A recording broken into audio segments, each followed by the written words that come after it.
Welcome to the Winged Wheel Podcast. Here to talk all things hockey are your hosts, Brad Crisco, Ryan Hanna, and Evan Lobsinger.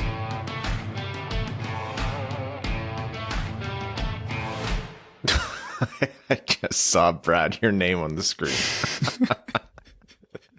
I don't get it. Do you not read the messenger chat? No. Oh my! Do you read? Be honest, can you read or can you only interpret numbers in a spreadsheet? Oh my God, he's going to research it now. I still don't see it. Yeah. All right, you let us know when you figure it out. You can tell how jarring it is for Evan when we have to do a late podcast. So for context, the game just ended on Sunday night. We hopped on to record right after. Oh God, Evan's in some kind of distress right now. We've made him think, and it's not even a minute into the episode. I don't see what you're talking about at all. That's incredible. Oh boy. It was yesterday or the day before in the group chat. Can't He be doesn't that far have to go back. Yeah, he can't take all day looking for this. It's not possible. Evan, can you actually not read? Yeah, I can. I just don't understand what that's. I see nothing referencing Brad's name. That's amazing. Well, Brad's name on the screen is Evan's Wagon, and maybe I'll leave that there for now. I even tweeted a screenshot of that part of our group chat. Well, I definitely didn't see that. I know you wouldn't have seen that. Oh, it's up there. Okay. There, now we're getting there. Oh, I definitely didn't see any of this. Oh, yeah. I didn't reply for like 2 days. Of course I didn't see it. Well, my actual opening to the show was going to be times when we're wrong and it's fun. You know, between last episode and now, the news came out that Evgeny Svechnikov had been called up from the taxi squad, and it was the moment of celebration. And then, okay, everyone, just be cool. It's all right. He hasn't played in the NHL in a long time. This is a guy with a rocky development path. You're going to see rust. Don't expect too much. And as Svechnikov said, hey, screw you, buddy. 2 goals, 3 points in 2 games. The only pretty much bright point of this past game. It's nice to be wrong in the best of ways. Absolutely. Just when we thought there was no end in sight for the power play, just when we thought that they were going to healthy scratch Evgeny Svechnikov for the next 37 years, the Red Wings play him in back-to-back games. He scores in back-to-back games, and the Red Wings get power play goals in back-to-back games. What a time to be alive. The only regret I have from a Red Wings perspective for the last 3 games isn't the ugly loss that, you know, we just watched Detroit suffer to Chicago. I don't care about that. Honestly, like, whatever. If they're going to take 2 of 3 and they split the series against a surprisingly strong Chicago team, fine by me. I'm pissed off that Kane actually got his 400th against Detroit. I was hoping they could hold him away from it because it was just so satisfying watching the commentators almost literally beg for the goal to happen so they could talk about it. You know, NBCSN stands for National Broadcast of Chicago Sports Network. I can only presume. Like, credit to them. It's a big milestone. Yeah, Kane's, you know, an all-time great player, sure, all that, but it's just, it would have been so sweet for this basement Red Wings bottom feeder team to just stop Patrick Kane from being able to hit that milestone. So, can't win them all. Yeah, this basic basement Red Wings team couldn't stop anything. Which we'll get to in a second. But first, welcome to the Winged Wheel Podcast. I'm Ryan Hanna. I'm Evan's Wagon. And I'm Evan.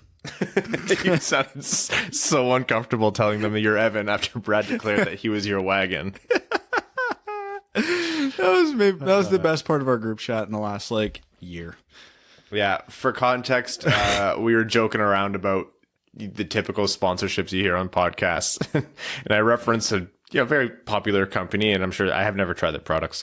I won't name them, no free ads.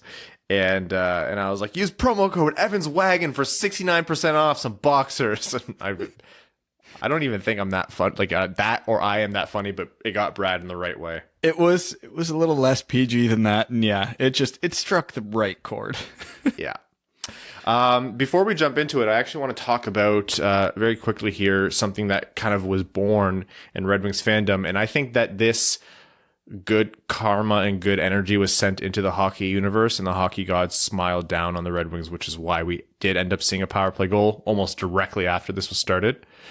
Reddit user on the Detroit Red Wings subreddit, Denver_law14, had the brilliant idea to take the amount of failed power plays that the Red Wings, were going through on their streak from their last power play goal, which was January 28th. And whenever it ended, people would commit to donating $1 for every failed power play in that time period. So that was picked up.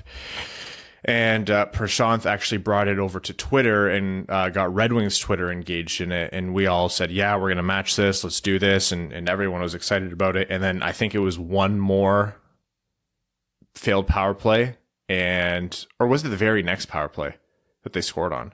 Something like that. It wasn't too far after. So it ended on 40 even failed power plays. They were 0 for 40. They scored on their 41st try. It was nearly a month between power play goals.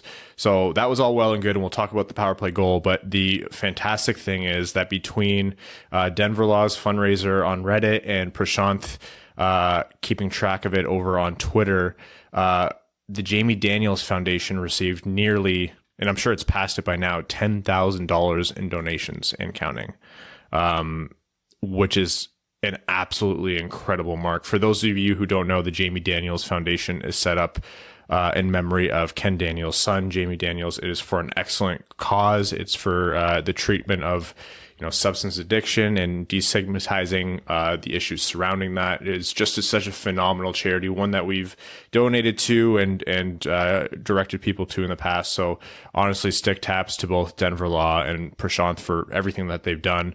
It got picked up by Bar Down, which was really cool. It's kind of spreading across hockey Twitter. So I really hope that 10,000 mark is a thing of the past and we see it blow way past that.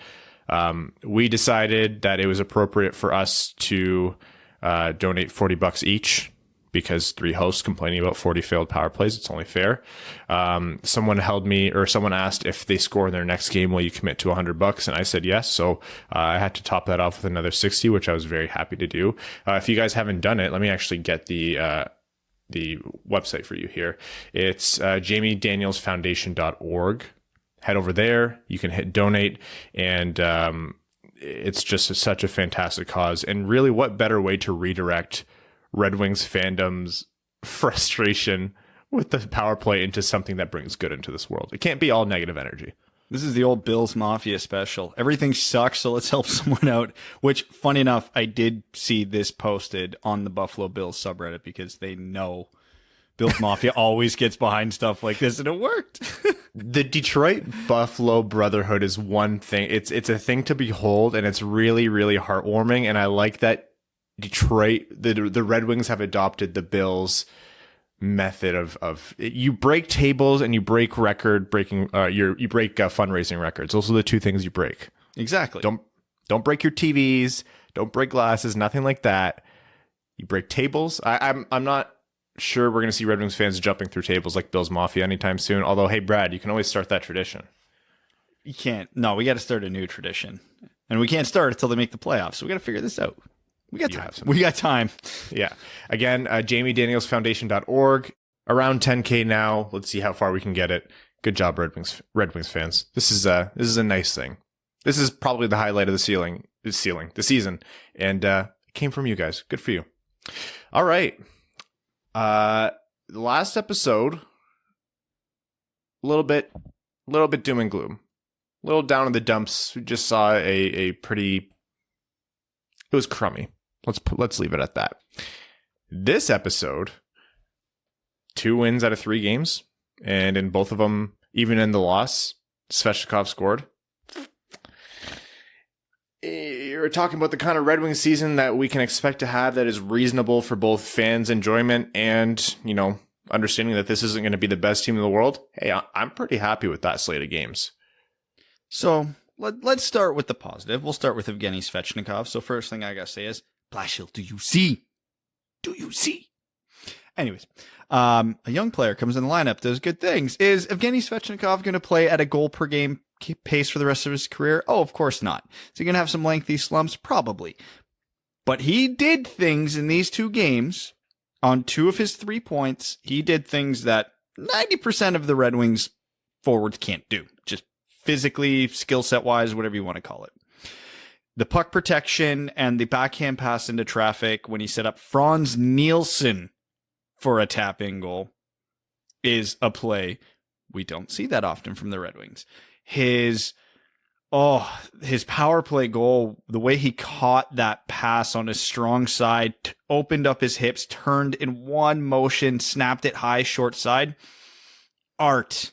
Love it. Imagine the Red Wings power play with a shooting threat from the left side. It's a whole new world.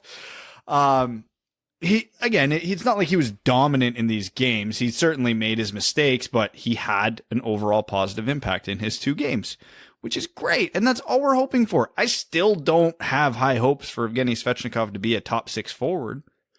But the first 2 games, he's looked like he could be a really good third line winger that contributes. Great. I'm happy. That's an upgrade on over half this roster. Well over half, probably, truthfully, but I'm happy for the guy. Next positive, the power play. 2 goals.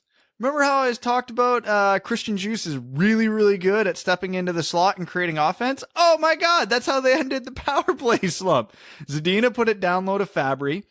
Fabry found a seam into the middle of the ice, which Christian Djoos decided to occupy. Faked the shot, defenseman bit, cut, high blocker side on Subban. We're going to talk about Malcolm Subban in a bit, but that's no goalie stopping that shot. That's blocker, a great way. At the bar.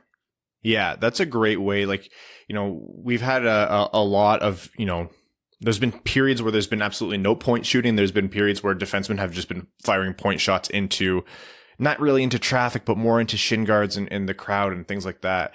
And I love what Juice does, like you just said, that little, like, sometimes it's a fake shot, sometimes it's a head fake. He commits all of the defenders into their lane, and then he breaks out that lane to his left and goes high blocker. Like, fantastic play, very agile play. You have to be a mobile defenseman on blue line to do it. Man, I love watching Christian Djoos. Same way we sing Stetcher's praises, Christian Djoos was a nice little pickup for the Red Wings. Yeah, he's been a phenomenal pickup for the Red Wings, considering they gave nothing up for him. And funny enough, the 2 Red Wings goals, power play goals, Djoos's and Svechnikov's, were the first 2 Red Wings power play goals where they actually scored on the play they planned on scoring. Every other power play goal was a rebound, Bertuzzi batting something out of the air, a puck deflecting in the slot over to Mantha on his side, which any power play is going to get goals like that. It's fine. I'm not trying to diminish those that much. But Zadina passed to Fabry. Fabry passed to Djoos, who found the opening, and he scored. It didn't require a fluky tip. It didn't require a rebound. It didn't require any luck whatsoever. It was just a good power play setup that led to a goal. Same thing with Svechnikov's goal. Zadina was teeing off earlier in the power play.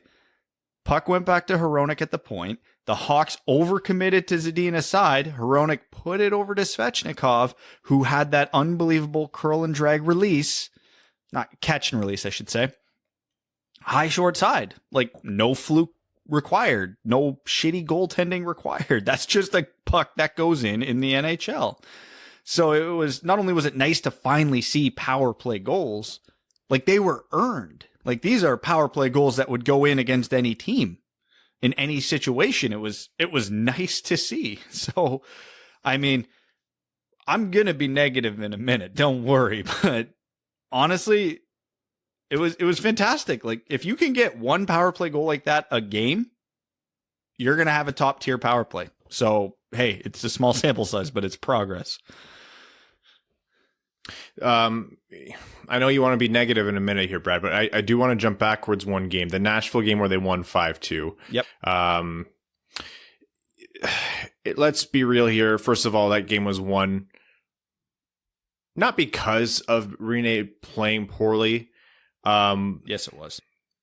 Well, it was a huge contributing factor. I think it should be recognized that the Red Wings hit like a ton of posts, like a ridiculous amount of posts right before Sam Gagner started scoring, which How cool, Sam Gagner hat-trick for the first time since 2012. That was awesome. Rene had another stinker game.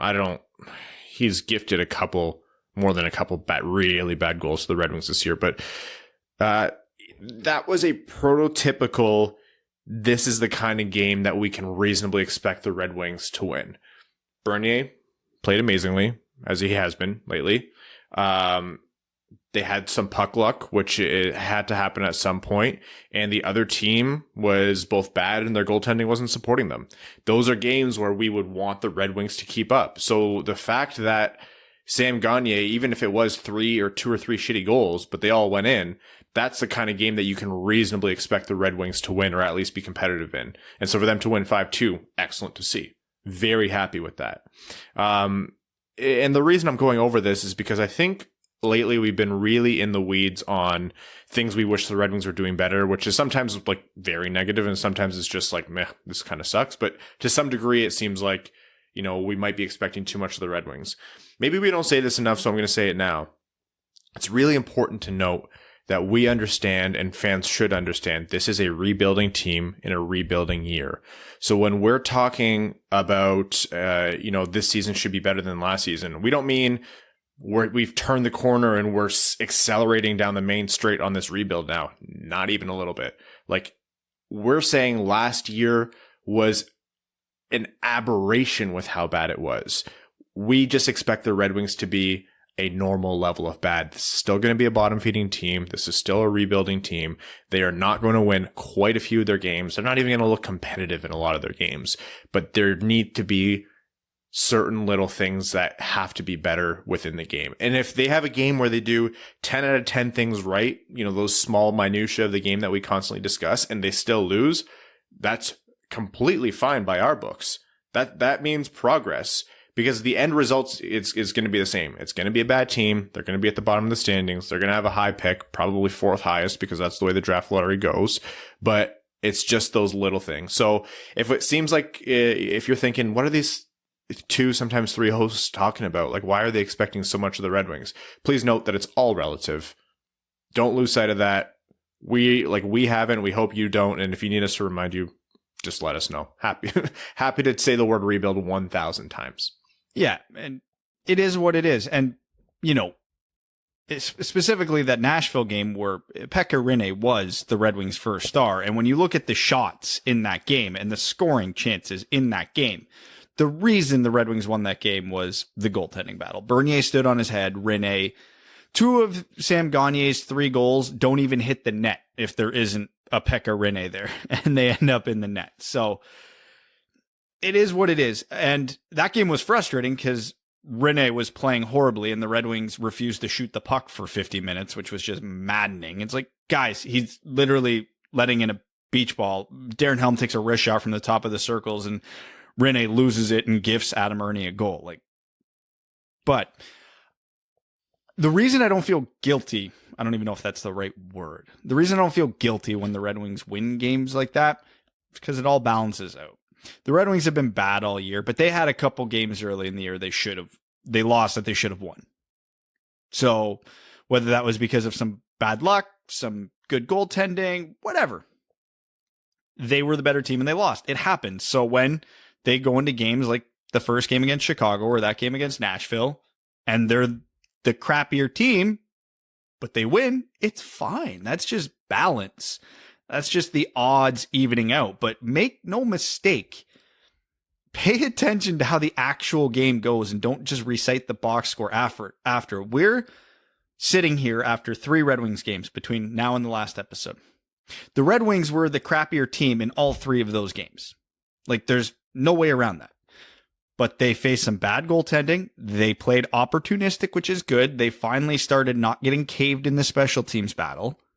And they came out with a couple wins, and we can enjoy that. We can be happy about it. But after that Nashville game, I didn't want to harsh anybody's buzz or anybody's, but I started seeing tweets and articles. Oh, the Red Wings found their formula for success. Oh, this is how the Red Wings win games. No, that was not the blueprint. Play a really bad goalie and have your goalie stand on his head. Yeah, that's going to work sometimes, but not most of the time. The Red Wings have had games where they have produced a formula that's like, okay, this is what we need you to do. These were not them. And it wasn't just the Nashville game. They got outshot 39-31, I think. Not a huge difference. Not good, but good enough. In the Blackhawks game on Saturday night, the scoring chances, and I've got this saved here because I wanted to bring it up. The scoring chances were 49-19 for Chicago.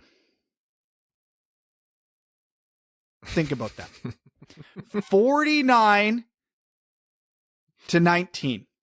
And the Red Wings won 5-3. There are two reasons you can see a stat line like that and Chicago loses the game. And those two reasons are Jonathan Bernier and Malcolm Subban. And again, it's fine. When you see a play like Juice made to score the power play goal, that's a good play. The Svechnikov's goal and an assist, good plays. We're happy. But just don't mistake enjoying the game and being happy with this is how the team is successful. It's not. They've played better games than these two this year and lost. And you can have better moral victories out of those. So again, it was great. They were opportunistic. The power play improved. Evgeny Svechnikov was good. Philip Zadina has looked good. There's been legitimately a lot of positives to take out of these three games. But yeah. So here's my point, and I think here's where we disagree a little bit. Like, first of all, yes, you're right that relying on the other team's goaltender to be so bad that literally both fan bases, the commentators, the goalie's mom, everyone is on Twitter saying, holy shit, this is a terrible game. Like, if you get Evan to make a comment about how bad you've been, then you've had a terrible game. That you can't not rely on that. That's not a blueprint for success. Completely agree, Brad. But takeaways from these few games, Svechnikov, what a great start. Great that he contributed right away. Juice has played well, broke the power play, scoreless streak. Jonathan Bernier, great game. Red Wings converted on a terrible goaltender or a goalie playing terrible hockey. Like, those were enough to, in a hodgepodge, like really dirty, like you stole this win hockey, win a game. I think you're right to say don't take that as a blueprint for success. I think you're right to say, no, this isn't an indicator that the Red Wings are all of a sudden, a playoff team. Sure. But I'm happy because those are certain, like, individual facets of the game or certain players doing the right things that we want to see. Like, we keep preaching this team isn't going to win a lot, so we want to see certain things go well. Those were the certain things going well. It just happened that this time it turned into a win. I'm going to level with you, Brad. If Svechnikov scored and Bernier played great and Gagné got his hat trick against a terrible goalie, but the Red Wings still lost by a goal, I probably would have been just as happy. Well, yeah, I wouldn't have been just as happy, but no, that's kind of the point I was saying, is because there's been games the Red Wings played better than they did in those two games and lost this season because they were playing a good goalie or a better team. And yeah, we all sat here after and said, yeah, it was a good game. Sucks they lost, but it was a good game. Moral victory. Do you know what's more fun than moral victories? Actual victories. So even if the Red Wings fluke their way into a 2-game winning streak, enjoy it. That's the balance of hockey. You're going to lose games you should have won, and you're going to win games you should have lost. So there's no shame in winning. If you get outchanced 49-19 and you win that game, you're allowed to be happy. My only negative to the reaction is people were taking what the Red Wings did is a little too literally. Oh my God, this bottom six might not be terrible. Adam Ernie's scoring, Luke Glendening scoring, Franz Nielsen scoring. No. They played bad for the most part. They were who they were. They got some lucky breaks. Let them believe the Nielsen thing so Blashill keeps Svechnikov in. Right, there we go. Svechnikov's the secret ingredient to activate Nielsen. That's what we were missing all along. Exactly. But all I'm saying is, this Red Wings team isn't any different than they were 2 weeks ago. They haven't played any better or worse by and large than they've been playing all season. Enjoy it. We're not going to get many goaltending performances like that. When the Red Wings put up a 10 spot in 2 games, oh, hell yeah. I'm all about it. I mean, they gave up 10 goals in the next 2 games, but Au contraire, Brad. They get to play Malcolm Subban and Pekka Rinne quite a bit this year, so I don't know how many games Malcolm Subban's going to be getting from here on out, outside of back-to-backs. Totally fair. Yeah, but here's the benefit of playing Nashville. UC Saros also sucks, so we might have something there. We might. Thomas Greiss is statistically the worst goalie in the NHL right now, but I digress. Not a great game from Thomas Greiss. No. I hate to. What's the phrase Evan used the one time? Yuck your yum. I hate to yuck everyone's yum. I hate to yuck my own yum. I didn't say that. Yeah, you did. Yeah, you 100%. That was 1,000% you. No. Was it not him? I don't know who said it, but I don't like it. Well, what's that thing where if you go on the internet and you say something incorrectly, that's the only way you'll get the right answer? Yeah, fair enough. I just cite anything to Evan that he didn't actually say, and that's the only way to get him to unmute himself. Yes. Yeah, there you go. He did it and then muted himself. I can't even remember what I was going to say. There should be credit given to the Red Wings, though. They won the Chicago game without Larkin. Larkin was missing for both of the Chicago games last second. Fabry was gone for the second game. Stetcher's been out since the 19th. Like, not a very healthy team. Not a healthy team at all. When you're missing Bertuzzi, Larkin, and Fabry, that's literally 3 of your top 6. Yeah, and their backup goalie's allergic to pucks. It's fine. Everything's fine. I mean, I don't want to pile on Grace. Obviously, tonight wasn't his fault. He didn't really help his own case all that much, but we talk about Rene and we talk about Subban. Like, Grace definitely wasn't a better goalie this weekend. Bernier, there's going to be a lot more of this whole Bernier's doing all the winning for Detroit ordeal. I just get that sense. Yeah, and, if Bernier was in net tonight, would Detroit have won the game? No, of course not. Would it have been closer? Yeah, probably. There's a sick part of me that is kind of happy it's working out this way. Because before the year, everybody was anointing Grace as the starter. And I think he was the starter opening night. And I think we even sat here and said, this is probably going to happen. And it shouldn't, because nobody truly appreciates what Jonathan Bernier did last season. The fact that he's doubled down and is playing even better this year is very satisfying. I wish it wasn't at the expense of Grace playing so horribly, but it's good. Maybe this will be what makes Red Wings fans appreciate Bernier the way they should have for the last year and a half. Or conversely, maybe this is what gets some real premium asset at the trade deadline for Jonathan Bernier, honestly. Yeah, how long does this guy need to be playing at like a 9-17, 9-18 on a bad team before someone gives up a second-round pick for him? Honestly, and given what the Red Wings goaltending options are next year right now, I don't even know if the Red Wings take a second for him. They might need him for a couple more years. They might not be able to give him up. Yzerman's just putting a contract in front of him like, please. And Bernier's like, yeah, no, I'm done with this. But obviously, if they don't have him signed to an extension before the deadline, you have to try and move him. That's the golden rule of unrestricted free agents with value. But yeah, and I feel like Bernier is still not getting the recognition around the league that he deserves. He's putting together another season where there's got to be someone sitting there and going, yeah, this guy should probably be on a few people's Vezina ballots. Not that he's going to win it. He's not having the season that some of the top guys are, although it's been a wonky year and a lot of the top guys aren't having good years. But he's there. He's in the conversation. The Red Wings defense has improved, but isn't good. Their special teams are tragic. Nobody on the Red Wings gets goal support, and he is still winning games, and he's still keeping them in games, and he's still pulling miracles out of his ass. So it's good to see Bernier finally start to get the appreciation from the fan base that he deserves, even if everybody outside of Detroit's bubble doesn't quite yet realize it. I feel like, okay, so, power play record the Red Wings didn't surpass 59. The streak stopped at 40. They scored on the 41st. That's excellent news. Svechnikov came in, 2 goals and an assist in his first 2 games this season. Excellent news. The Red Wings had their injuries. They won a game despite it. Actually, 2 of the 3 games, great.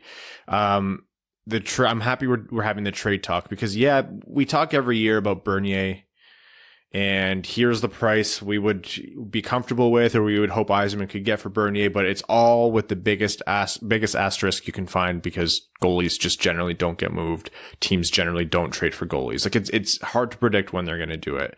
And you're right that he hasn't been appreciated across the league, but I am seeing a little bit more from fan bases across the NHL where they're saying, hey, Bernier, like, this is a guy who's showing up.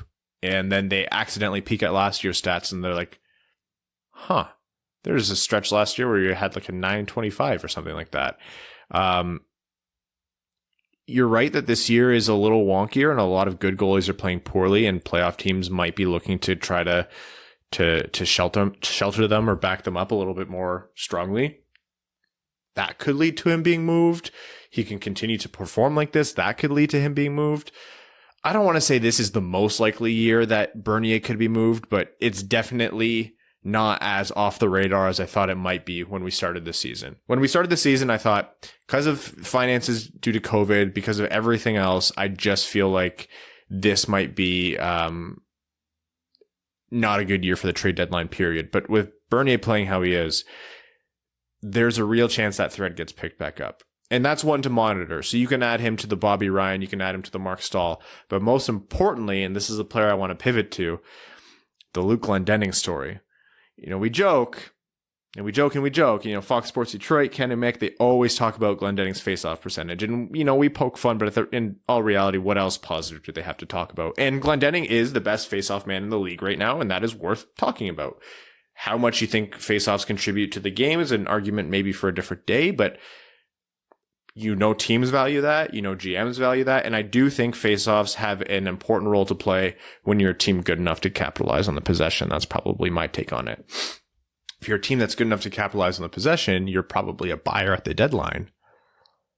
Look, when NBC started talking about it today, I was like, holy shit. Luke Glendening might actually get a late first round pick. I'm not saying you should hope for it. I'm not saying that's reasonable, but like, everybody is talking about him as if he's Patrick Kane. Print it. Put it on the t-shirt.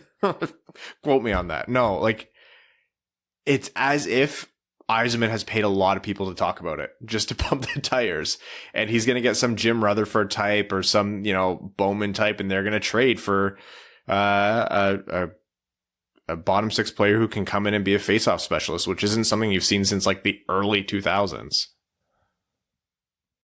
I have no idea what to make of this because, again, I like Luke Glendening, but I feel like I've been a realist on Luke Glendening. He's a good, effective fourth line center.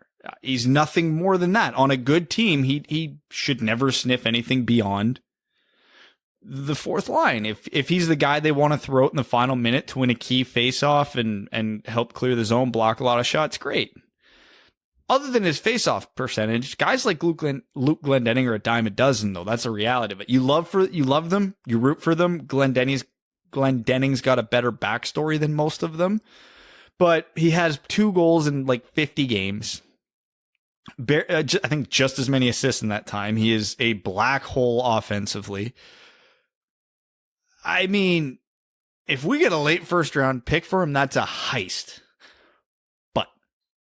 I don't think that would happen in a normal year, and I think it's even less likely this year with quarantine protocols and whatnot. Like, you look at the top of the league and teams that could use a Luke Glendening, it's a long list. But given when the trade deadline is, how many games he would have to miss in a trade, et cetera, et cetera, et cetera, that's going to knock down the value significantly. The uncertainty with what's going on in the 2 drafts probably isn't making teams all that comfortable moving picks because they don't know what's going to happen with them. You know, if they knew definitively that the draft was going to be in July, oh, hell, we're not going to be able to scout these kids properly anyway, but we know what Luke Glendening is. Sure, trade whatever pick. They don't know that yet, though. We don't know that. No one does. The league doesn't know that. So I think that's going to knock trade values down a little bit. That being said, this is phenomenal. This is old hockey men speaking something into existence because, again, I've mentioned it a lot of times. Analytics definitively show faceoffs do not impact the game all that much. You need to be able to create at both ends of the ice to be an effective top 9 player in the NHL. Glendening's half that. Yeah, he has value. Yeah, I like him. Yeah, he can help a contender. But the fact there's even talk he could get a late first round pick is insane to me, and I love it. Yeah, I have a real soft spot for Luke Glendening. Honestly, like you remove production offensively from the scenario, which is a ridiculous thing to do when you're talking hockey, of course. But this is a heart and soul guy, scrappy, came in as a walk-on or whatever the story is, like from the ground up, built every part of his game to make the NHL, and he's stuck. He's one of those guys where you see like a bottom 6 grinder with an A in their jersey, and a lot of people are like, ugh, that's just a bad team who couldn't find anyone else other than the veterans. I think Glendening deserves one. Yeah, he doesn't contribute offensively, but he's a guy who just works his absolute tail off for this team. And honestly, if he doesn't get traded and he gets brought on for a cheap contract, cheap short-term contract, that's the kind of, heart and soul grit guy that I'm happy to have on the Red Wings. Like, he's a fan favorite for a good reason. But yeah, when you have a guy with as little offensive impact as he has and really shouldn't ever have to be asked, and this isn't his fault, it's not a knock on Luke Glendening. I think he does fine for the kind of player he is, who's asked too much, and too much is asked of him, I should say. He should never be above that third line. Whenever he slots in on that second or first line or on, the power play, it really should not be the case. And that's not on him. And I think with his work ethic, I think a contending team should trade for Luke Glendening. And we've said that for years. I don't think they'd be smart to give up a late first, but hey, I don't know. We ripped on Tampa Bay for giving up that for Blake Coleman, who I think is a substantially more impactful player than Luke Glendening. I just want to put that out there. But if they want to trade a second or a third, hey, I'd be thrilled as a Red Wings fan, and I'd be thrilled for Glendening, and I think he could be impactful. Come playoffs, if you have a guy whose job it is to just piss off and shut down the other team's absolute best player, come in, win a key faceoff, and kill a couple key penalties, that's a guy who you're going to remember when that team's skating around with the cup. Those are the kind of performances that matter in the playoffs, and that's where I think Luke Glendening would really find his value on a contending team. But yeah, over the course of an 82-game season or 56 or whatever we have this year, he's not a second-line player. So no, and Luke Glendening is still effective, but he's not even as effective as Luke Glendening once was. He's well into his 30s now. He's not the same player that shut down Tyler Johnson in the 2015 playoffs. Luke Glendening's a fascinating case study in reputation versus what they actually are. And it happens a lot around hockey. Like, I think you ask 100 hockey fans who's the best goalie in the world right now, half of them are going to say Carey Price. Carey Price has been a below average goalie for 4 years now. Like, his save percentage is .893 and Claude Julien lost his job. I don't think that's a coincidence. And there's a million other examples you can point to in the NHL like that. Evgeny Malkin is well under a point per game, but still revered as one of the best players in the world. I mean, players age, man. It's not a knock against Glendening or Malkin or Price or anybody.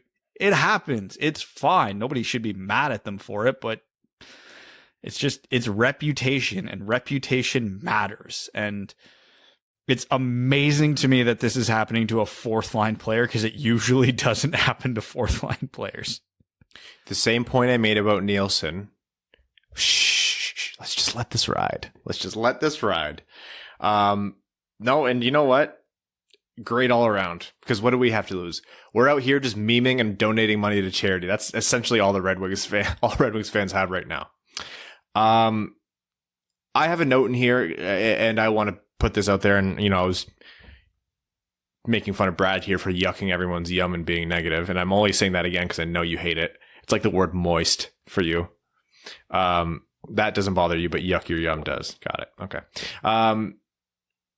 I've been probably, I don't want to say a staunch defender. I don't like when we talk about that. I think we always try to take an objective take as to or analysis as to what's happening, but I've been quick to celebrate the things that Anthony Mantha has done right.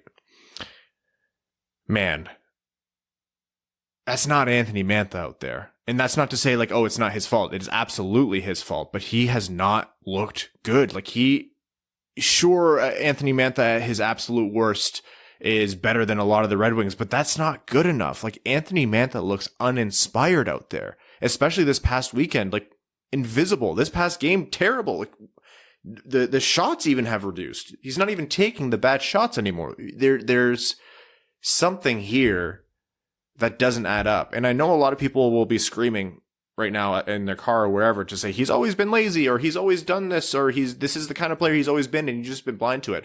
Honestly, maybe I've just been blind to it because he has the raw skill set that he has.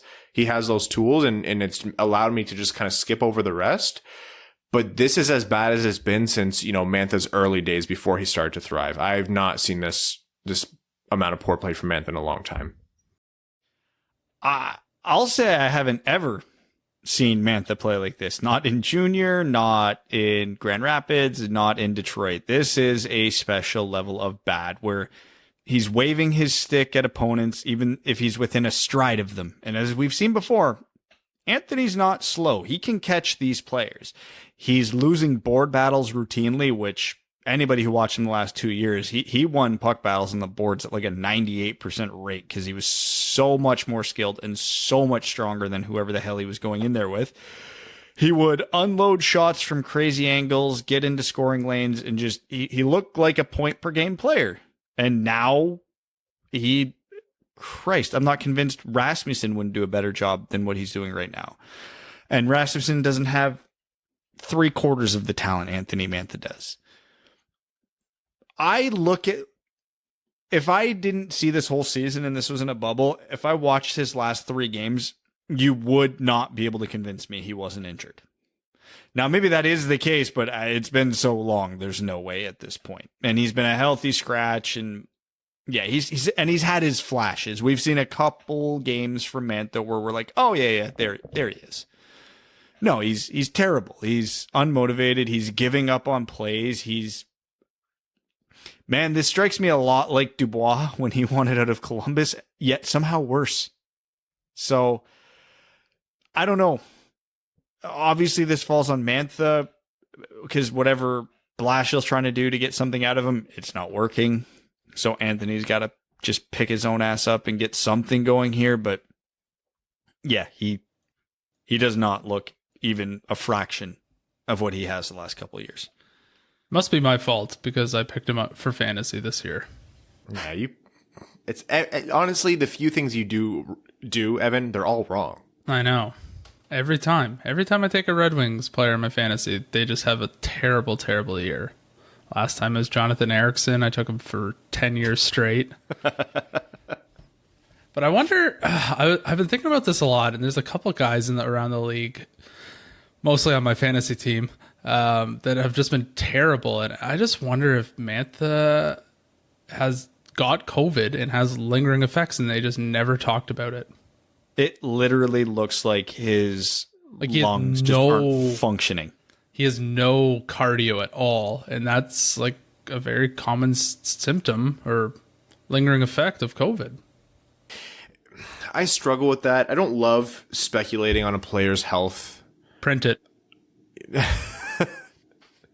And it's complicated because the NHL is so secretive about injury reports and things like that. And like with COVID, there's a discussion of, is this something that fans should know about through normal like player injury information, or is this a personal thing? And that's been a weird gray area.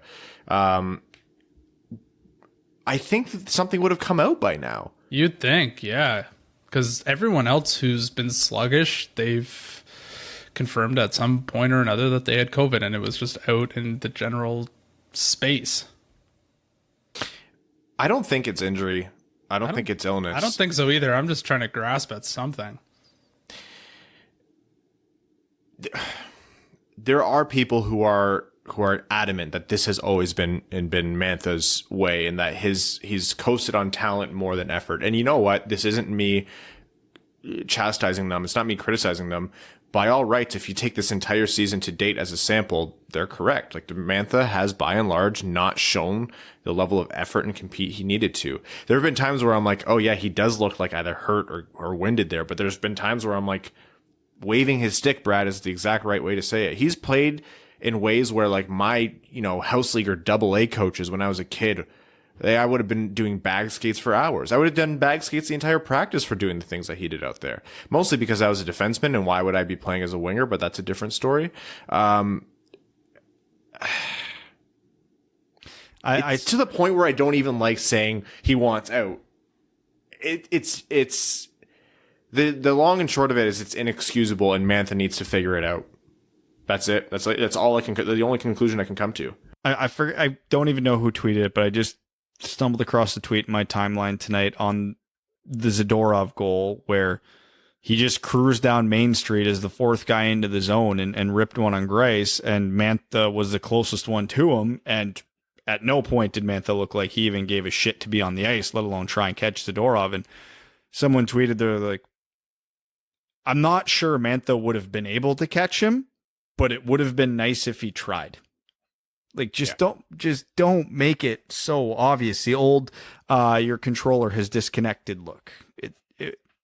I don't know. It's because, again, and touching on what you said, people can say, oh, Mantha's always been this player. No, he hasn't. You're wrong. He was a damn near point per game player last year. He essentially was a point per game player. And this year he's got what, like 2 points in 1,000 games? That's not the same player. The stats say that's not the same player. The eye test says it's not the same player. He is not the same player he was. I'm not disagreeing with anything about anybody's criticizing him for this year, but I'm not on the train of he's always been this guy. He hasn't. That's a bad take. That's a lazy take about a lazy player. The thing is, the most frustrating part of it is that there have been, like 3 or 4 times this season where for a period or maybe a stretch of 1 or 2 games, Mantha has turned it on and played at least somewhat like the Mantha we know, and we're like, there we go. It's there. It's so, I don't want to say it's so easy to turn on. It's not easy playing at a high level in the National Hockey League, but it's there. That's the Anthony and Mantha we know and love to watch. There it is. Boom. And then bam, 2 games later, it's done. The only explanations I have are 2, and I don't even fully believe in either of them. 1, he's not the play driving winger that we thought he could be. There's times where I think, yeah, maybe that's true. To be a true play driver, he at least has to have some talent around him. So I think that's somewhere on a spectrum rather than a hard yes or no. 2, and this one is wishy-washy, and I would never present it in a debate against a Mantha detractor, like a hardcore Mantha detractor, but I think it deserves a little bit of attention. We talk a lot about what a losing team does to players' morale, especially developing players, and whether we like it or not, there's still steps we want to see Mantha take at age 26, but I digress. Is Mantha just completely defeated by playing on a team like this time and time again? I mean, it's not an excuse. It's not an excuse for him, but just a maybe explainer at least. Yeah, his junior team won a QMJHL title, went to the Memorial Cup, Grand Rapids, I think won a title while he was still there. His first couple of years in Detroit, they were still, hanging around the playoffs. Yeah, this is very new to him. It is tremendously new to him, and it sucks. Players want to win, but man, you want to win, you got to be a reason your team wins, and he's not one right now. All right, Evan, drop him off your fantasy team. And it was only a matter of time. Yeah, I've been thinking about it for a while. I'm like, he'll get out of this. He will have like a week where he puts up like 8 points. No, you're in a league full of Red Wings I've been fans. saying that for like 6 weeks. Fantasy hockey's so funny like that because you'll have like an incredible player. Like I have Evgeny Malkin, and he's so frustrating to me right now. Like I just hate playing Evgeny Malkin. I have Mika Zibanejad. I also have Zibanejad, yeah.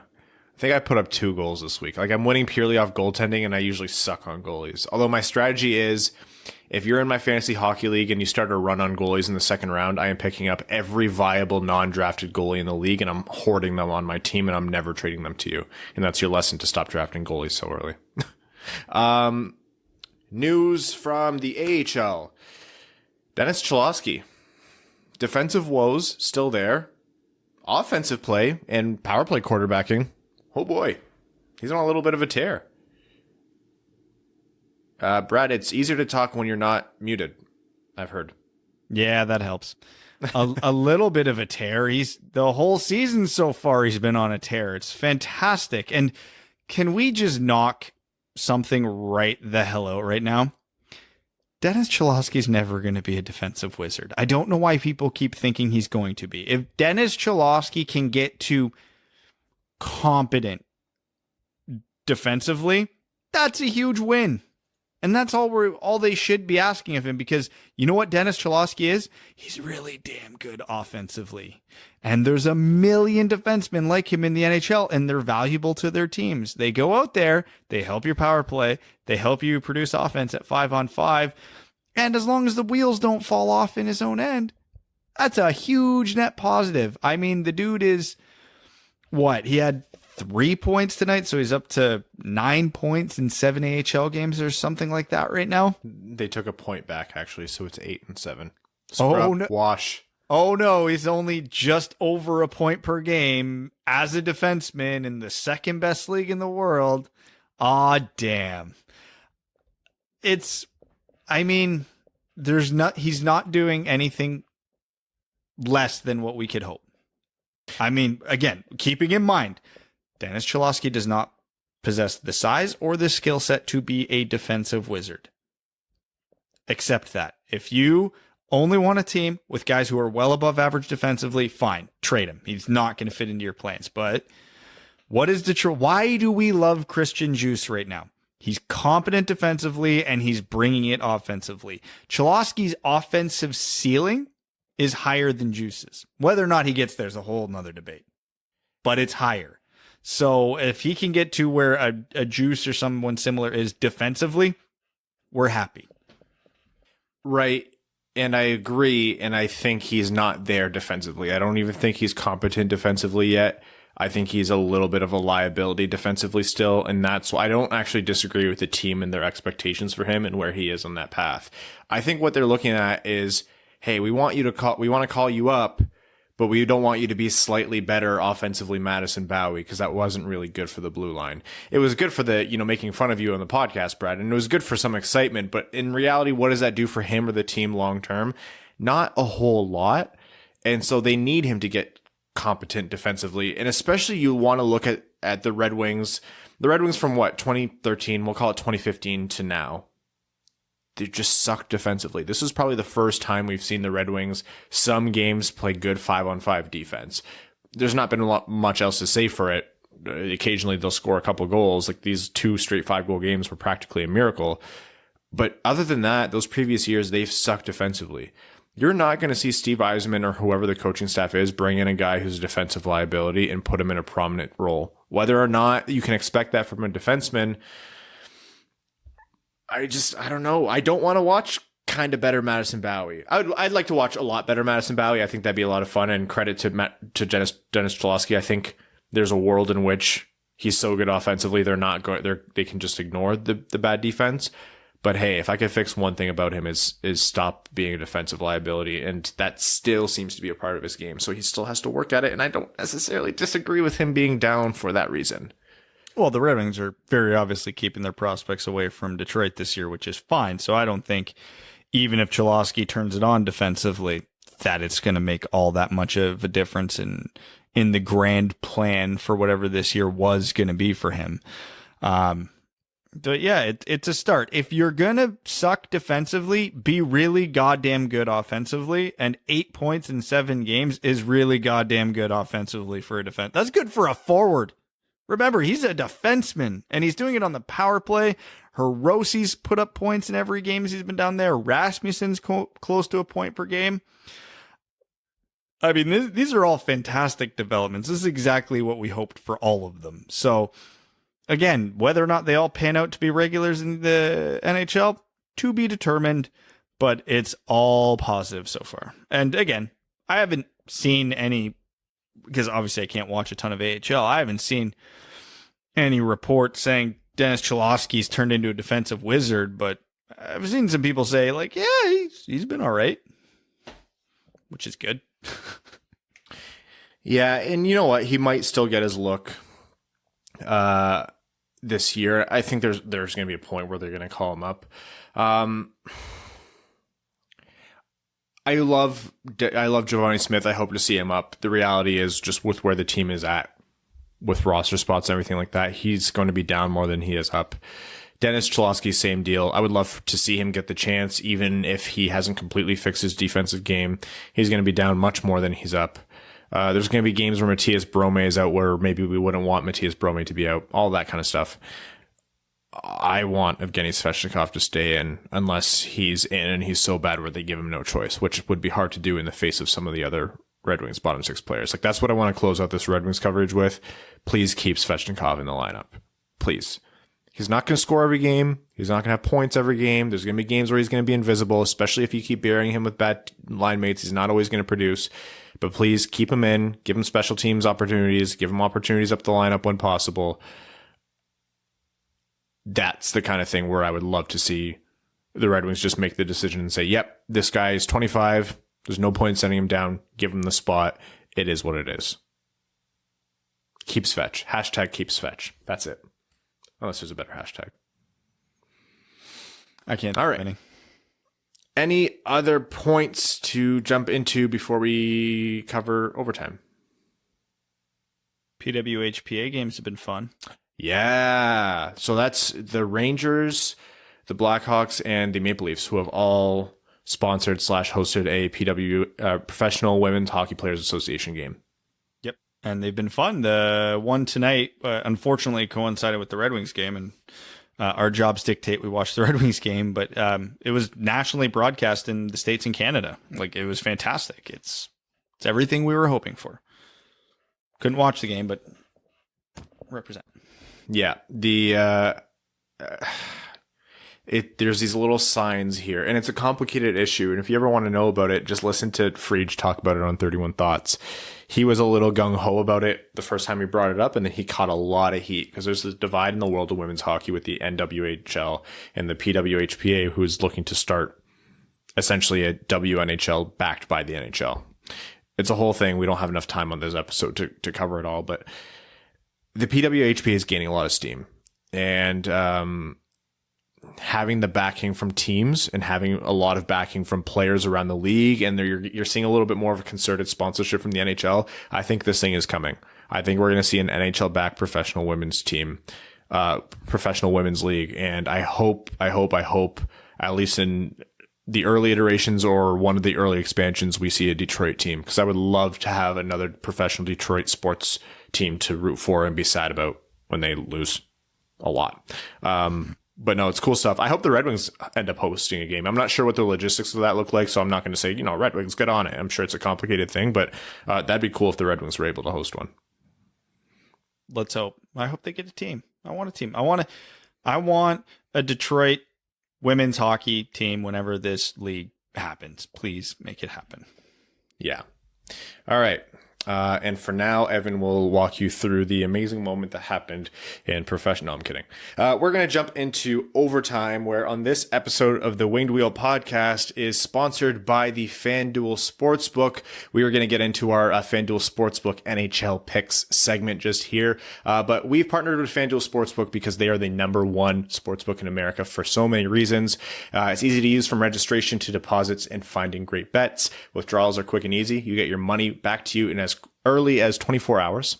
And they're constantly running odds boosts and special promos. Like right now, you have a $1,000 no strings attached bet. If you win, you keep the cash. If you lose, you'll get up to $1,000 back in site credit.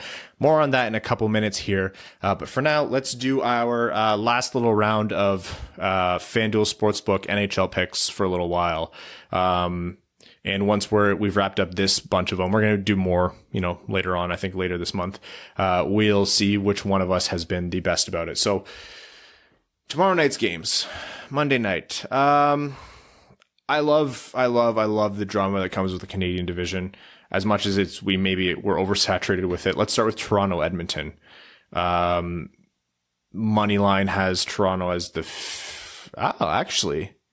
Moneyline has Toronto as a very slight favorite. They are away. They're in Edmonton. So I don't know who you guys have picked for that series. I would have liked Edmonton in that first game with Austin Matthews being out, and then holy hell would I have been wrong.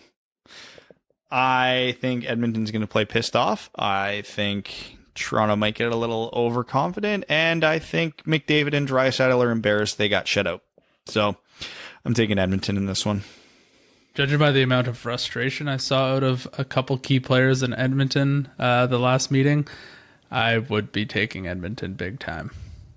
So the over-under on that is actually set for, I agree with you guys actually on the Edmonton pick, first of all. The over-under is set high. It's set at 6.5, and the over is the favorite there. So they're banking on 7 goals. Look, these bad defense, bad goalies in this division, we know. I have a hard time repeatedly betting against teams to constantly let in a ton of goals. I don't think that's a bad bet. That's a bad bet to go on the under there at 6.5. You might make some money there. I don't know. Austin Matthews, whether he plays or not, will have a lot to do with that. I also don't think the Edmonton goaltending heater is sustainable. It's just a matter of when that bubble bursts. Toronto just put up a 4 spot on them. Toronto's a good bet to burst that bubble. I don't think Edmonton's recipe for success against Toronto is winning 2-1. So I like the over here. Just because if I had to guess, like if I had to pin a score, how's Edmonton going to get revenge? I see like a 5-3 game. Like that's their recipe for success. Because I'm sorry, you're not holding Mitch Marner, Austin Matthews, John Tavares, William Nylander down. And if you do, it's not going to be for long. So yeah, I like Edmonton in the over. I know it's kind of the obvious pick, and generally when there's the obvious pick there, it goes the other way, but I still like it. Well, Toronto and Edmonton are the 2 top teams for goals for in the league, so hell yeah. The over seems to make a lot of sense to me.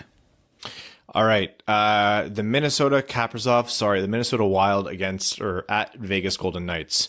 Vegas being Vegas, they are the favorite, but man, Minnesota, and I can't believe I'm saying this, is fun to watch. Dollar Bill Krill. I hate you so much for that. Although that's the t-shirt they've been wearing in the dressing room. I also hate it, Ryan. How have you not seen that?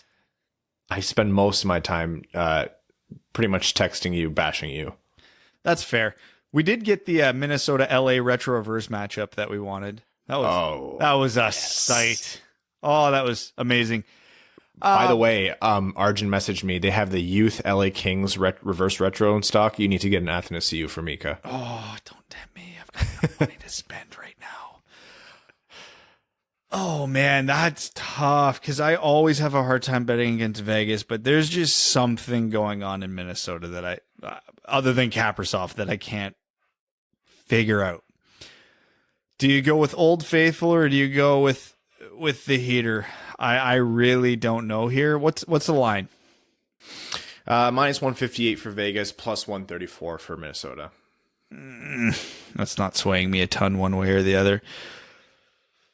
I'm going to go with Vegas. I'm going to go with Old Faithful here. I'm not going to get weird. I like Vegas. They're one of the top teams in the league for a reason, and every heater comes to an end eventually. So if there's a team that makes sense to stop it, it's Vegas. Hey man, I say bet on exciting hockey. If you want to, if you know you're betting on the underdog, you know there's a good chance you're going to lose. At least do it betting on Kaprizov. I'd say take the Wild here.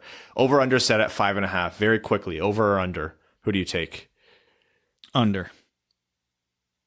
I have no research into this pick, but I just feel like the under on this one. All right, I'm going to go against you guys and say over. And very quickly, we're going to do Vancouver, Winnipeg. Winnipeg's a favorite. I was going to say, yeah, Winnipeg. Don't bet on Vancouver right now. No, God, no. And the over-under set at 6.5 with the under being the favorite. Under. I'm feeling the under on that one, especially with Hellebuyck and at least one end of the ice. For those of you who are fans of parlays, maybe that's your safe one to add in there. All right. Again, that is the Fanduel Sportsbook. Make sure you download the Fanduel Sportsbook app to get started with a risk-free bet of up to $1,000. Again, if you win, you keep the cash. If you lose, you'll get up to $1,000 back in site credit. Be sure to sign up with promo code WWP so they know the Winged Wheel podcast sent you. That's Fanduel Sportsbook, promo code WWP. You must be 21 and older and present in New Jersey, Pennsylvania, Illinois, West Virginia, Indiana, Colorado, Iowa, Tennessee, Virginia, or Michigan. First online real money wager only. Site credit is non-withdrawable and expires in 14 days. Restrictions apply. See sportsbook.fanduel.com for details. If you have a gambling problem, call 1-800-522-4700 in Colorado, 1-800-BETS-OFF in Iowa, 1-800-9-WITH-IT in Indiana, 1-800-GAMBLER in New Jersey, Pennsylvania, Illinois, Virginia, Tennessee Redline 1-800-889-9789, www.1800gambler.net in West Virginia, or call 1-800-270-7117 in Michigan. I'm going to start muttering that in my sleep pretty soon. That was very well executed. Thank you. That's the nicest thing Evan has literally ever said to me. And on that note, let's jump into overtime, where we're going to start off by reading the comments and questions from our beautiful Winged Wheel Podcast patrons. Patreon.com/Winged Wheel Podcast. I should start reading commercials. Mohit Cider says, so since I'm a patron, all I have to do is write it here. That's absolutely right, Mohits. God damn it.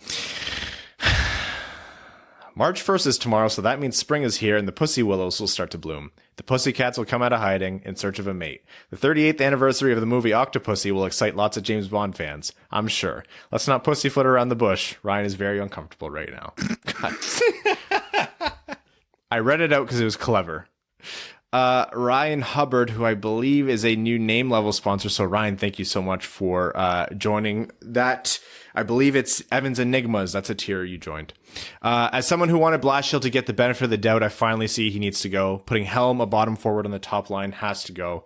Who do you think is the most realistic replacement for Blashill by the end of the year? Also, let's go Gino. Hope he stays up. We need it. If we're talking in-season change, Dan Bilesma. If we're talking off-season, I still like Gerard Gallant. I'm going to say Gallant's not the easy pick there. I'm going to go not off the board. He's one of the more talked about names. I think Lane Lambert might be the move here. Former defenseman Ryan Hanna says, hey all, glad no one listened when Ryan said to temper the expectation on Evgeny. What's the over-under on the Svech brothers playing against each other for the first time on Thursday, March 4th? Ooh, I say it happens. I have hope, very foolishly.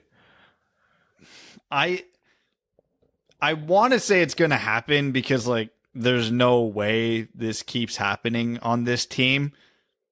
But I say there's no way stuff like this keeps happening, and then it happens. So I'm going to say 50-50. Antonio Gracias says, I'm just so happy you guys didn't go bankrupt giving away all those shirts. Yeah, that giveaway was... Holy shit. Thanks for that one, Ryan. I didn't think it lost that long. I'm like, oh yeah, cool. Give away a bunch of t-shirts. This will cost us like maybe $100. Not that bad. What the fuck, Ryan? I didn't give Mel, today's Mel's birthday. I didn't get her gift because I had to pay for shirts. I'm kidding. I got her gifts. So please, Mel, don't kick me out. So happy to see everyone get theirs on Saturday against Chicago. Haven't seen Sunday's game yet, but at this point, the season could end and I'd be happy. Also, Jackson Hole, Wyoming is amazing. Evan knows what's up. Sure. Best place I've ever been. Yes, best definitely a real place that you guys all have been to, and I believe. You can't convince me this isn't an inside joke for wealthy people that we're just not in on. It's like the Winnipeg airport thing, but like 7 income tax classes higher. I can't afford to live there. That's for sure. I can just afford a trip there maybe once a year. Yeah. I haven't been on a trip since my honeymoon. Please, Evan, describe it to me. Yeah, well, you decided to have children. That's where your money went. No one made you do that. Oh, God damn it. Arjun Shanker says no one ever reads the part of the email that says please keep your comment/question short and sweet to help with airtime and show quality. Nerd, everyone knows it's literally impossible to improve the show quality via listener. Comments anyways. I just want to say I do appreciate the people who do keep it succinct. You'll catch me like having to parse on air, and I'm not. Mel describes me fondly as a himbo, which I think is accurate. And so watching my brain try to compress the comments so I can read them out quick enough on air is, you can see my eyes twitch a little bit. La Plata Peak says Sunday's game starts in 2.5 hours, and even if it ends in an 8-1 Blackhawks victory, with Kane getting career goals 400 to 403, I will be listening to this podcast with more hope for this team, since I thought they'd be drafting Jacob Chychrun with the 16th pick in 2016. Wow, that comment spoke to my soul. Energy the Wings have brought lately is very encouraging, and very little of it has to do with Mantha, and obviously none of it has to do with Bertuzzi. If this continues over the next 10 games or so, I will be less shocked if 1 or 2 of them get moved at the deadline. When the season started, I thought there was zero chance they would start next season without one of those guys on the team, but at this point, I think it's even money that this happens. I'd be surprised if Bert gets moved, honestly.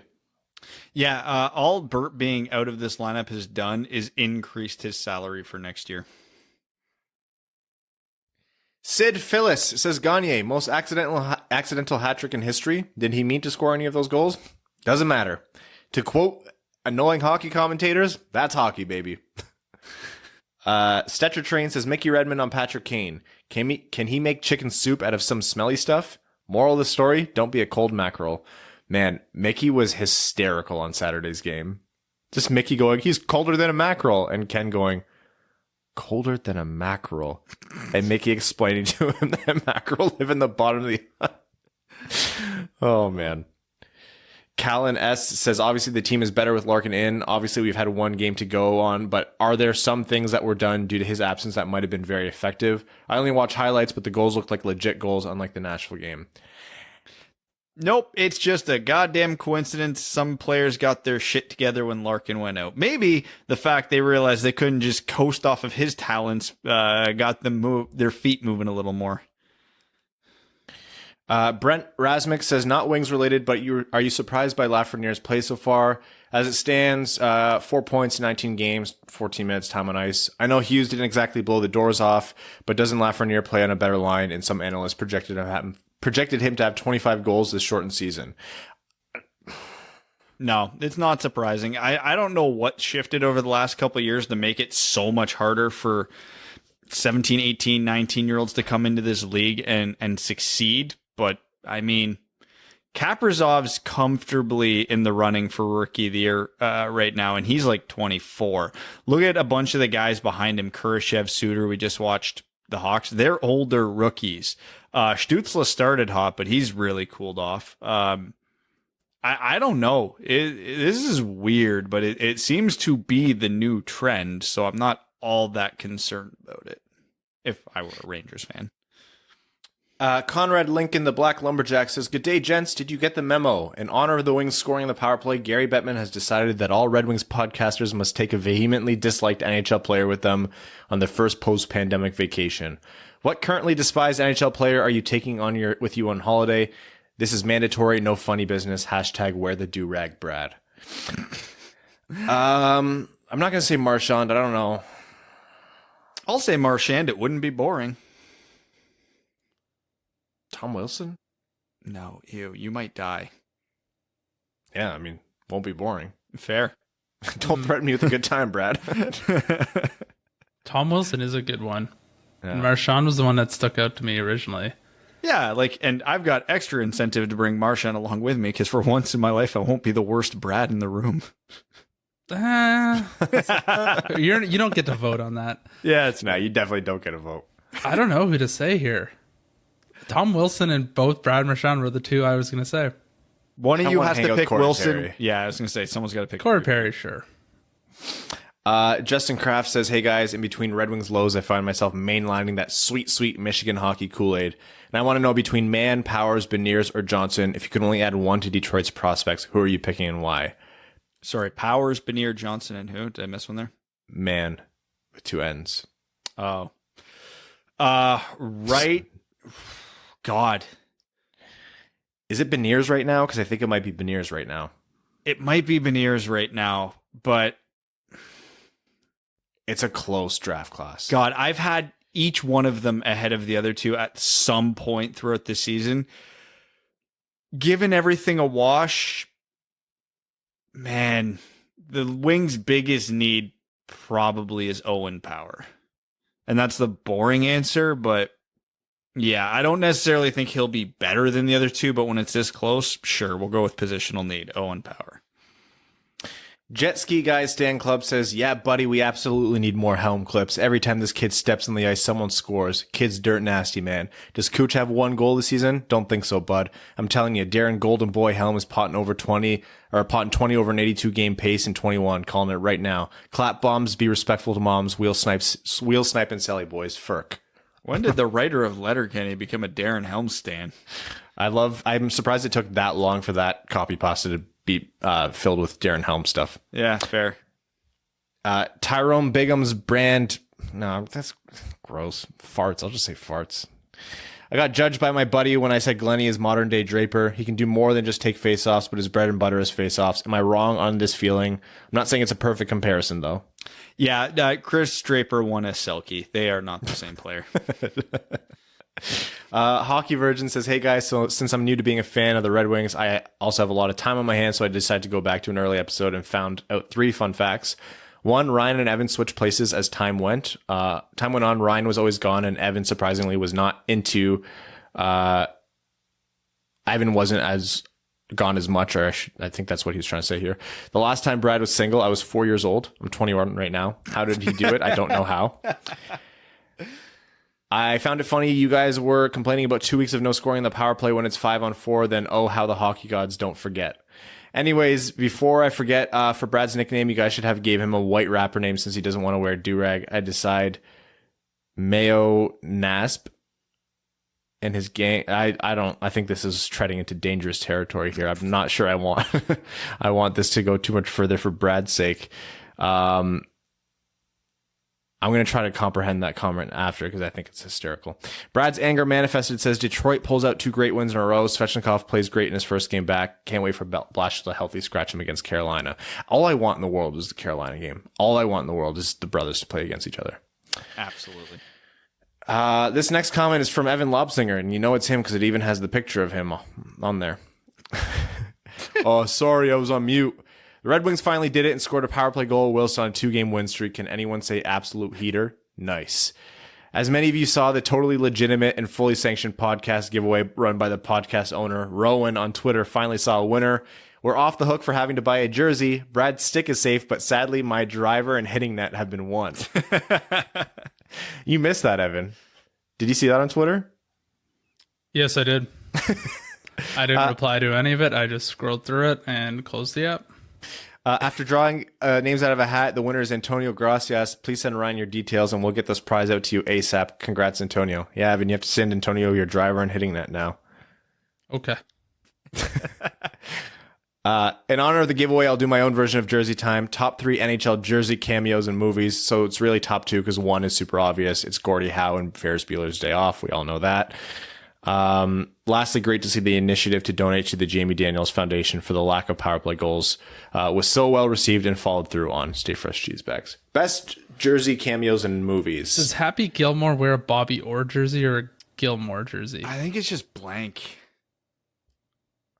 Does it have? No, wasn't it just jerseys? They didn't need a name, right? Do we have to go with movies? Can I just pick pop culture ones? Because I mean, Snoop Dogg rocking the old school diagonal Pittsburgh jersey in a music video is pretty legendary. Oh, there's a picture out there of Tupac Shakur wearing a Red Wings jersey. That's up there.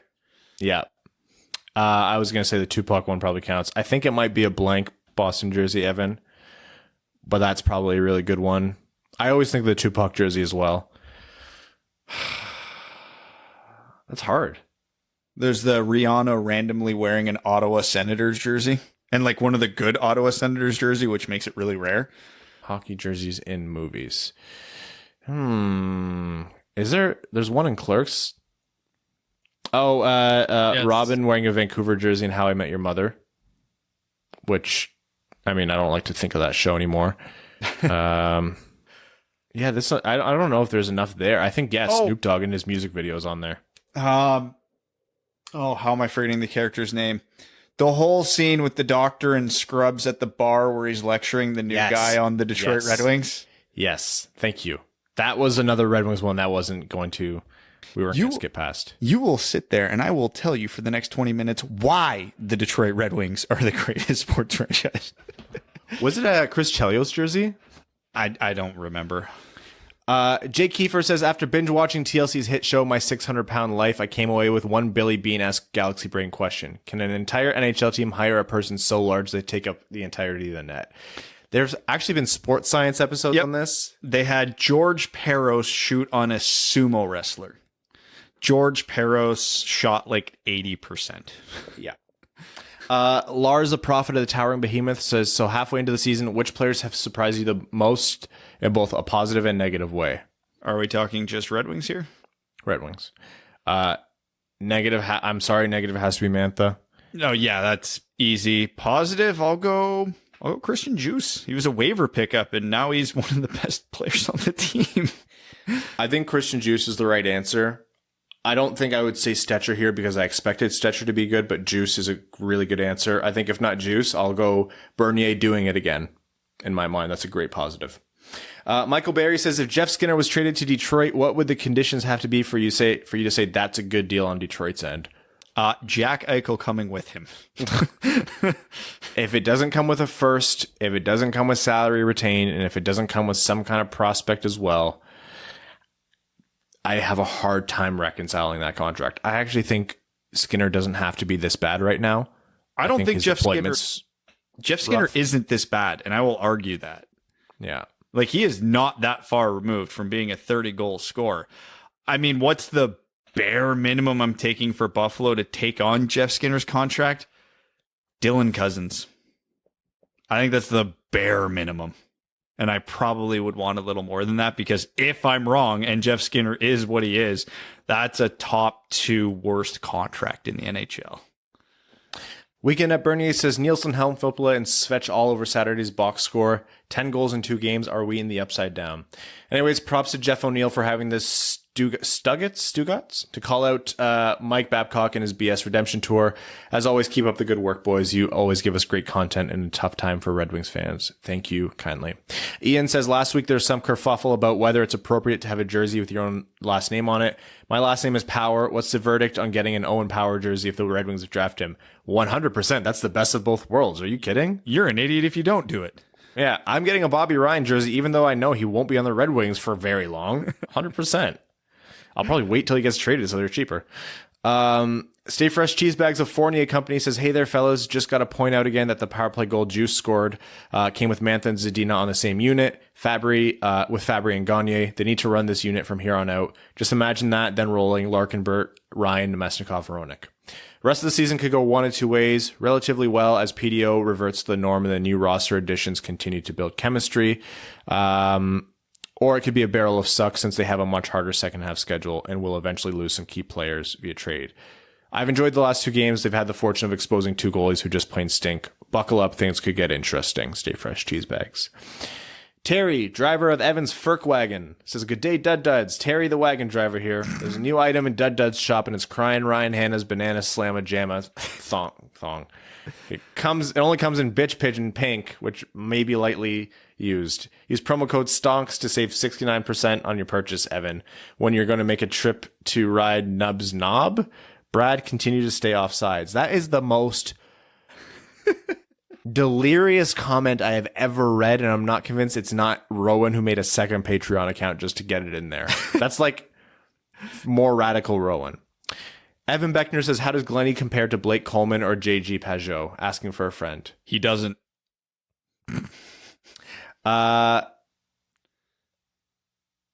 The podcast, love the podcast, boys, but I never thought I'd see the guys the day you guys sold out. I won't be listening to any betting advice, but go Wings. Hey, if you want to not listen to our betting advice, then that's great betting advice, because then just bet the opposite way. Yeah, if you want to make a lot of money, just do the exact opposite of what we say. And FanDuel will literally have to send you endless amounts of cash. Matt Keeler says, fire Blashill, keep Svech in Detroit. Steve Langerman says, let's go. 2 wins in a row, and I think we're all loving it. Svech is on fire. We got a power play goal. Life is good. Now all we need is some Detroit deep dish drop pass, wings, and pizza shirt, and we'll be living large. They're in the works. Also, a huge shout out to Prashant and you guys for the Jamie Daniels Foundation donations. What a great idea by some classy podcast hosts. Gotta love being part of this community, and let's go Red Wings. Michael Barry says, in honor of Jason Sudeikis' Golden Globe win, what fictional coach do you want coaching the Wings? Oh, what the hell was the name of Samuel L. Jackson's character in that one skit with Chris Chelios? Oh, I forget, but that's a great answer. That's the only answer. Or the coach from Remember the Titans. Just because that'd be funny. What about Vern Troyer from The Love Guru? Deal. Next comments from And I'm Devin. Says, new patron, been listening to you guys for a little over a year. Lost my job last November and just started a new one on Monday. Hey, Devin, congrats, man. My celebration was a bottle of Knob Creek 10-year single barrel select, and to finally support you, even if it's just a little. Thank you for being my only true source of consistency through this utter chaotic time. How's the house hunting going for you guys? Oh, fantastic. I'm renting till I die. I don't even know what to say. It's always the same with me. We upped our budget and we still can't afford anything right now. So you guys didn't win that lottery, Evan, I take it? No, did I tell you there's 5,500 applications for 28 lots? Yeah, we did not. Jeremy Brocker says, new patron. I've been meaning to become a patron for a while. Getting a shirt from the Power Play Twitter giveaway made me want to return the favor. Been listening since the Zadina draft. Thanks for being a light in these dark times of hockey. Jeremy, thank you. Devin, thank you. All new patrons, thank you so much. It means a lot to us. All right, time for a couple Reddit questions here. Winger Dinger 19 says, I want Troy Stetcher back. Hey, me too. Kakaroto 007 says, any thoughts on Petruzzelli turning pro after college? By the time he finally plays his first NHL game in, let's say, 2 years, it'll have been a decade since Peter Mrazek played his first game. Let that sink in for a moment. Oh. Ew. Lots of hope for Petruzzelli. He's had another great year. If he turns pro after college, that's huge for Detroit. Well, he has to. If Detroit doesn't sign him this year, we lose his rights. They have to sign him by August 15th or whatever the revised date is going to be this year. That is just the fact. And he wasn't Petruzzelli one of the 10 finalists for NCAA Goalie of the Year? Yes, he was. Hell yeah. Again, this stupid webpage cut off the last comment here, so it's going to be Ando772 says, I'm not sure. Can someone clarify? Did Patrick Kane score his 400th? Because NBC said he did, but just one more time maybe to be sure. Yeah, that was getting to be excruciating. All right, we are going to wrap up there. Thank you all so much for tuning in. We are going to be back with you midweek on Wednesday. The Columbus game is Tuesday night. I'd like to thank all of our listeners, our sponsor, the Fanduel Sportsbook. Download the app and use promo code WWP.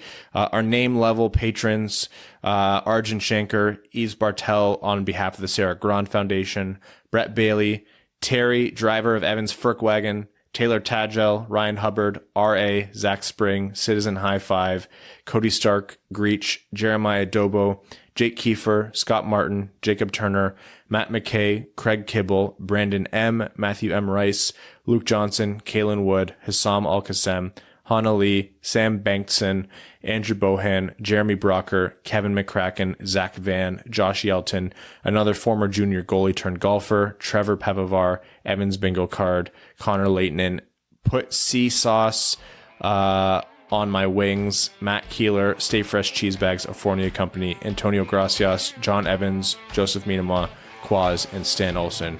Thank you guys. Take care. We'll see you Wednesday. Thanks for tuning in to the Winged Wheel Podcast. Be sure to check out wingedwheelpodcast.com, where you can subscribe to the show on iTunes, Spotify, or wherever you get your podcasts. You'll also find links to other ways to support the show, such as Patreon, official podcast apparel, and more. And don't forget to follow the show on Twitter at Winged Wheel Pod. And of course, the hosts at Brad Crisco, at Ryan Hanna WWP, and at Hockey Town Evan.